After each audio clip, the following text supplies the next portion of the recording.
Hi! Welcome to Shri Mallika's kitchen. ఈ ఛానల్‌ని ఆదరించిన ప్రతి ఒక్కరికి మా హృదయపూర్వక నమస్కారములు. ఇవాళ చాలా మంచి రెసిపీతో మీ ముందుకొచ్చానండి. ఒక్కసారి కోడిగుడ్డుతోని ఈ టైప్‌లో చేసి చూడండి. కారంగా ఎంత బాగుందంటే అంత బాగుందండి. నోటికేం తినబుద్ధి కానప్పుడు ఇలా ట్రై చేయండి. ముద్దకి టేస్ట్ అంత బాగుందండి. ఒక్కసారి ఈ విధంగా ట్రై చేసిన ఎవ్వరైనా సరే ఎప్పుడు కోడిగుడ్డుతో చేసినా సేమ్ ఇదే విధంగానే చేసుకొని తింటారండి. అంత బాగుంది ఈ రెసిపీ. ఎలా చేయాలో, ఎలా చేశానో ఒకసారి మన కిచెన్‌లోకి వెళ్దామా? ముందుగా మనం కోడిగుడ్లని ఉడకబెట్టి రెడీ చేసి పెట్టుకోవాలండి. నేనైతే ఒక 6 కోడిగుడ్లు తీసుకున్నాను. 6 కోడిగుడ్లని ఇలా ఉడకబెట్టేసి వీటిని ఈ టైప్‌లో కట్ చేసుకోవాలండి. అంటే కొంచెం సన్నగా, పొడవుగా అంటే ఒక్క కోడిగుడ్డునొచ్చేసి 4 భాగాలుగా ఇలా నిలువుకు కట్ చేశానండి. ఓకేనా? ఈ టైప్‌లో చేస్తే ఏందంటే కొంచెం లోపల ఈ పచ్చ సొనతో సహా సూపర్‌గా ఫ్రై అవుద్దండి. అందుకోసం అనేసే ఈ టైప్‌లో కట్ చేశాను. ఇంకా మీకు అడ్డం కావాలన్నా ఆ టైప్‌లో అయినా కట్ చేసుకోవచ్చు. ఇంకా రౌండ్ బిళ్ళల షేప్‌లో కావాలన్నా కూడా కట్ చేసుకోవచ్చు. మా ఇంట్లో పిల్లలకైతేనేమో ఇలా పొడవుగా కట్ చేస్తే వాళ్ళు చాలా ఇష్టపడతారండి. అందుకోసం అనేసే ఈ టైప్‌లో కట్ చేసి వీటిని ఫ్రై చేస్తున్నాను. ఇప్పుడు పక్కన పెట్టి స్టవ్ మీద ఒక ప్యాన్ పెట్టేసి దాన్ని కొంచెం వేడెక్కనిచ్చేసి కట్ చేసిన ఎండు కొబ్బరి, ఆ తర్వాత ధనియాలు, ఆ తర్వాత చెక్క, ఇవి 3 వేసిన తర్వాత ఒక 3, 4 లవంగ పొలాలు వేసుకునేసి 2 యాలకులు కూడా వేసేద్దామండి. వేసిన తర్వాత ఇది బండ పువ్వు. ఈ బండ పువ్వు వేసుకునేసి ఇప్పుడు మనం బాగా కొంచెం ఎర్రగా అయ్యేదాకా వేగనిచ్చుకోవాలి. ఆ తర్వాత ఎండుమిరపకాయలు ఒక 5, 6 వేసుకునేసి ఇప్పుడు కాస్త అలా కలుపుకునేసి ఇప్పుడు దీంట్లో ఒక పిడికెడు దాకా అయితే కరివేపాకు వేసుకుందామండి. అది మంచి స్మెల్ వచ్చేది తీసి దాంట్లో వేసుకునేసి ఇప్పుడు మనం ఇది కూడా కొంచెం అలా వాడనిచ్చి ఈ విధంగా అయిపోయినాక కాస్త జీలకర్ర వేసుకుందాం సగం టేబుల్ స్పూను. అది కూడా కొంచెం అలా కలిపేసుకునేసి ఇప్పుడు ఏం చేద్దామంటే కొద్దిగానే అంటే ఒక టేబుల్ స్పూన్ మందం ఇవి గసగసాలని వేసుకుందామండి. ఈ గసగసాలు వేసిన తర్వాత ఇవి ఆఖరణ లాస్ట్‌లో వేసుకునేసి కాస్త అలా ఫ్రై చేసేసుకుని ఇక స్టవ్ ఆఫ్ చేసుకోవాలండి. స్టవ్ ఆపిన తర్వాత వీటిని మనం బాగా చల్లారనిచ్చి, చల్లారిన తర్వాత మిక్సీ జార్‌లో వేసుకోవాలి. ఈ మనం ఫ్రై చేసేటప్పుడు ఈ ప్రతి ఒక్క గింజ గూడక మాడకుండా మంచి కలర్ వచ్చే విధంగా మనం ఫ్రై చేసుకుంటే అది అంత మంచి రుచినిస్తుంది. ఓకేనా? ఇప్పుడు దీంట్లో కొద్దిగా అంతా సాల్ట్ వేసుకునేసి ఇప్పుడు దీన్ని మనం మెత్తగా పొడి కొట్టుకోవాలండి. చూడండి ఈ టైప్‌లో పొడి రావాలి. చూడండి ఎంత మంచి కలర్‌ఫుల్‌గా వచ్చిందో.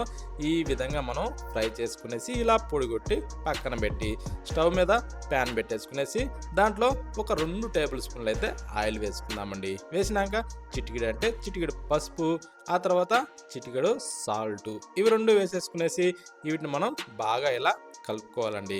కలిపిన తర్వాత ఇప్పుడు మనం కట్ చేసిన ఈ కోడిగుడ్డు పీసెస్ మొత్తాన్ని కూడా దీంట్లో వేసేసుకుందాం.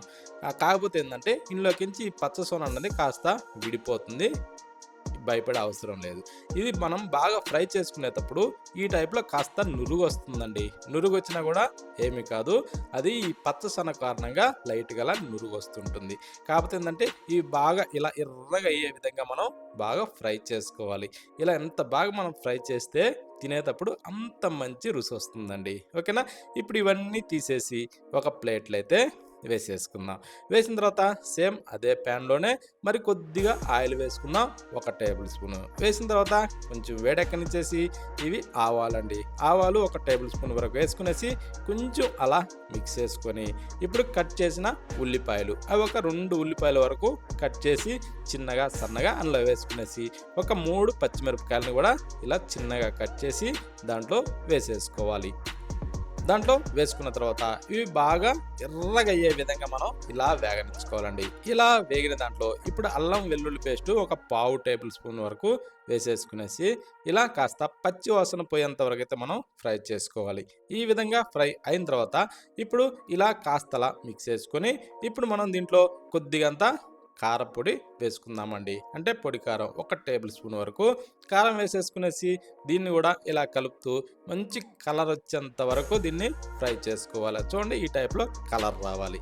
ఈ విధంగా కలర్ వచ్చిన తర్వాత ఇందాక మనం గ్రైండ్ చేసిన ఈ మసాలా పొడినైతే దీంట్లో వేసేసుకునేసి దీన్ని కూడా ఇలా మిక్స్ చేసుకునేసి ఇది బాగా ఈ విధంగా కలర్ మారేంత వరకు ఫ్రై చేసుకొని ఇప్పుడు మనం ఫ్రై చేసిన ఈ కోడిగుడ్డు పీసెస్లన్నీ కూడా దీంట్లో వేసేసుకోవాలి. ఈ కోడిగుడ్డు పీసెస్లు మొత్తం దీంట్లో వేసిన తర్వాత కాస్త ఇలా కిందకి మీదకి తిరగేసుకుంటూ దీన్ని మనం బాగా ఫ్రై చేసుకోవాలండి. అంటే పస కలబెట్టకుండా కొంచెం అల్కవుగా అలా తిరగేసుకునేసి ఈ విధంగా కలిసిన తర్వాత ఇప్పుడు మీదకించి కొత్తిమీరని శుభ్రంగా కడిగి కట్ చేసి దాంట్లో వేసేసుకోవాలి. వేసిన తర్వాత కాస్త అలా మిక్స్ చేసుకునేసి ఇక ఆఖరణ ఒక్కసారి టేస్ట్ చూసుకోవాలండి. సాల్ట్ ఇవి సరిపోయినాయా లేదా చెక్ చేసుకునేసి ఇక స్టవ్ ఆఫ్ చేసి వేడిగా సర్వ్ చేసుకొని తింటుంటే చాలా అంటే చాలా బాగుందండి. ఒకసారి ఈ విధంగా ట్రై చేసి చూడండి. ఇంట్లో చిన్న పిల్లల దగ్గర నుంచి పెద్దవాళ్ళ వరకు ప్రతి ఒక్కరూ చాలా ఇష్టంగా కడుపు నిండా తింటారండి. ఓకేనా? ఇలా ఖచ్చితంగా ట్రై చేసుకొని తిని చూడండి. కాస్త వేడి అన్నంలో ఇది ఒక టేబుల్ స్పూన్ అలా వేసుకునేసి ఒక గంటి అలా కలుపుకునేసి ఒక్కొక్క ముక్క అలా కొరుక్కొని తింటూ ఉంటే అద్భుతం అండి. అంత బాగుంది ఈ కోడిగుడ్డు ఫ్రై. ఒకసారి ఈ విధంగా ఖచ్చితం ట్రై చేసి చూడండి. ఇంటిల్లపాది కడుపు నిండా అన్నం తినొచ్చండి. అంత బాగుంది ఈ ఎగ్ ఫ్రై.